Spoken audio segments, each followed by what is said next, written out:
poursuivre avec une autre valeur. Cette valeur, c'est Worldline qui reprend quelques couleurs ce matin après avoir baissé à l'issue d'un troisième trimestre jugé assez décevant.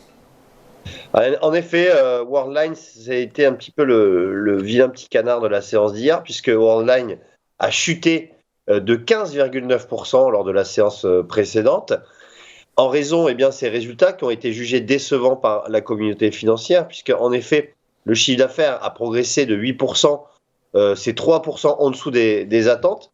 Et puis les prévisions pour 2022-2024 ont été jugées décevantes, notamment par JP Morgan qui a annoncé que ses prévisions à moyen terme étaient quelque peu décevantes, notamment au niveau de sa croissance organique et des synergies, puisque je rappelle, Worldline avait racheté Ingenico, le leader des terminaux de paiement français, l'an dernier, et ces synergies tardent à voir le jour avec donc Ingenico, et par conséquent, c'est vraiment une sanction, lourde sanction sur Worldline, parce que quand on regarde l'évolution du titre, donc on revient tester des niveaux qu'on n'avait plus vus depuis la pandémie, depuis avril 2020.